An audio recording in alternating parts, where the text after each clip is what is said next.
I would like first to thank the provost, who was the one who invited the University of Barcelona of coming here in the framework of the Charm Alliances.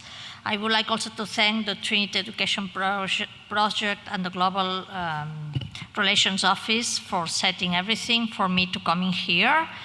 And I would like to apologize for my quite good Spanish English, but very bad Irish English. So I will be less fluent than the previous speakers, but I hope everything will be okay.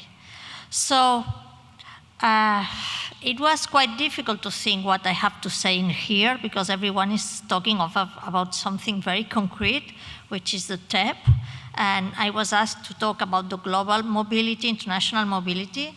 So we were thinking at the University of Barcelona, I had been working with the international office to set something for that. And that's what the first thing we did is this kind of, well, not new, but created for the occasion, definition of what international mobility is. Because we had been thinking that we have to have something as flexible as TEP was.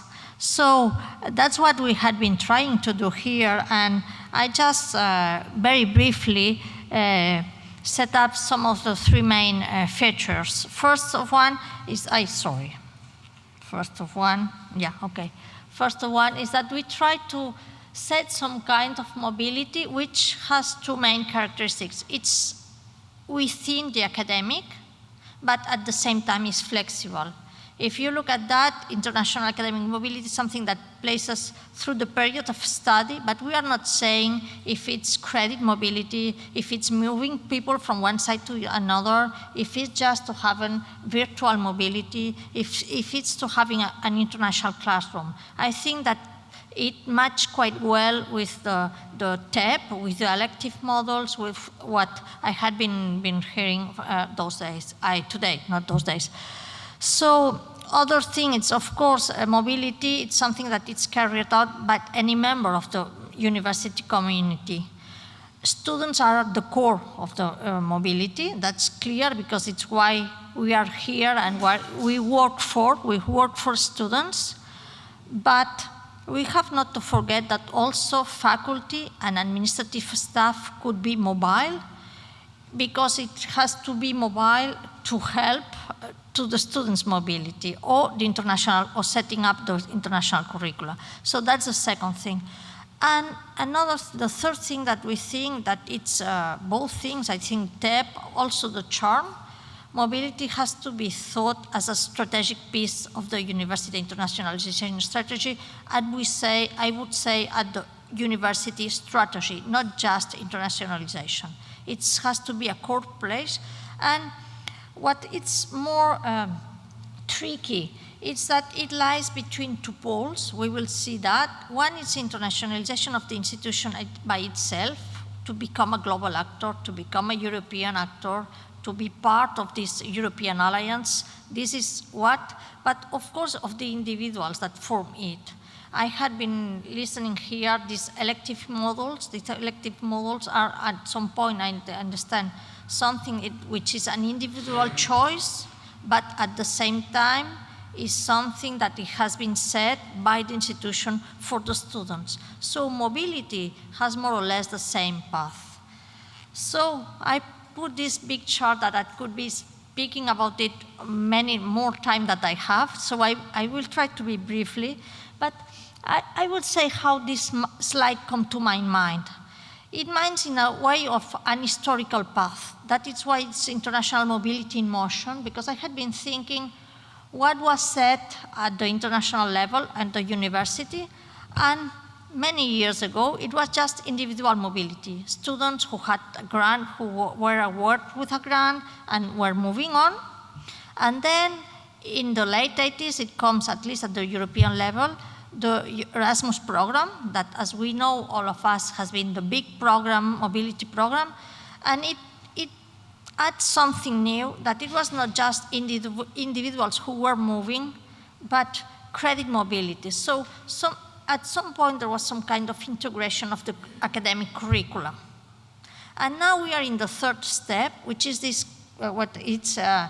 university college mobility, which is strategic alliances. I will talk a bit later on, but CHARM-EU is something which is within these strategic alliances. Of course, there are also, it's in motion, but also there are 3 levels of mobility. First level is the level of the individual, the second is the faculty or schools, and the third one is the institution, the university. So these 3 levels at some point have 3 different goals. What we are here for, to educate our students as cosmopolitan citizens. That's the first goal, but also this is the goal of the student. Of faculties, what we will offer, which is the goal of this mobility, to offer an international curriculum.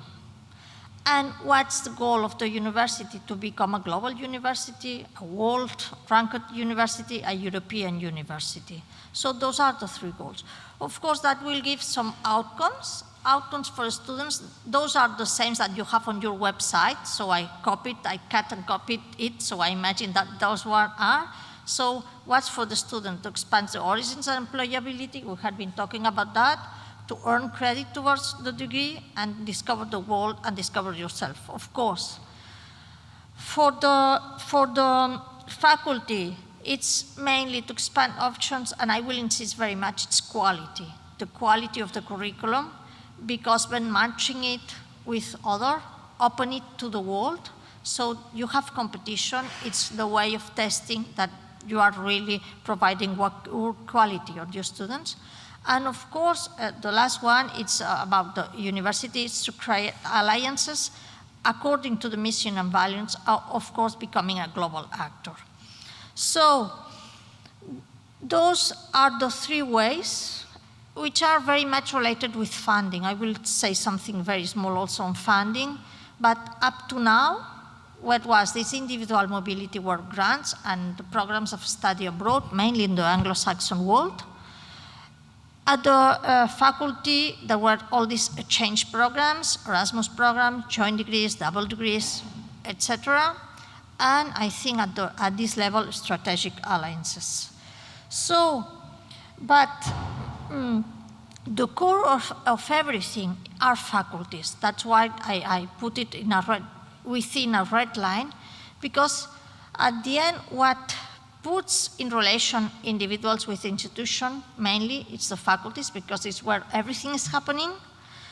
And also because at the core of everything, I say the core of mobility, it's our students, but the core of mobility and internationalization are the faculties. The faculties that design the curricula is where everything is happening. So then I will come back to this one. So what I thought is, okay, how faculties could think on mobility. I don't have the answer, I just have the grid. That's what economists we are good at. We are supposing things, and we are then some things sometimes it happens, sometimes not. So we draw this grid, and we think that we can classify mobility in long-term, short-term, and at home. And 3 different types of mobility, which is credit mobility, let's put Erasmus, grade mobility, all kinds of joint degrees, double degrees, etc., and supplement, so extras. And on this, your right side, I put options which could be on the grid. I don't know if this works or not. Okay, you see the options. I put the options, and there are plenty of them. Some of them, I think they are already set up. For instance, Erasmus. You have also study abroad programs. We have some summer schools. But also, I had been listening here. Some of the options that were here are very, very good options or chance to increase the quality and the quantity of mobility. For instance, these international minors, I saw that in the curriculum in the years there will be some minors. One way is thinking on minors being done abroad or with international teaching. So this could be some kind of minors that you can do. some summer schools that you could do along the period. So all of them are options that I think you can flexibly put within the curricula and, of course, the TEP.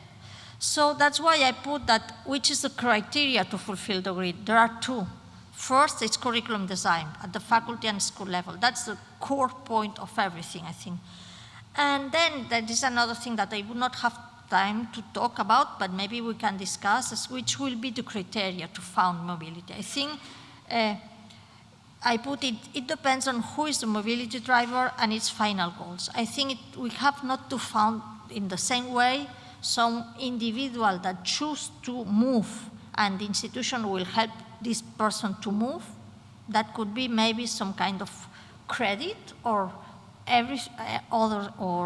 another funding of this kind, or that the institution wants to create an alliance, then maybe it should be some kind of public or institutional money. But this is something that the institution has to decide how to do it. Yeah, I'm ending. Just I had been asked, and I have to do it to see that all these things happen. TEP happens within the charm. He already introduced you the charm, but just one thing of the charm is that you have in charm the M is mobility. Mobility will be a norm within this alliance, so we have to increase mobility. That's one of my main speaks, and I let you, because I think it was too long. I think why universities shall provide mobility. I say cosmopolitan thinking, citizens. I talk about critical thinking. You had been talking about independently way of thinking. I think more or less the same. That's the main goal why we have to do it that. So thank you very much and sorry for the time.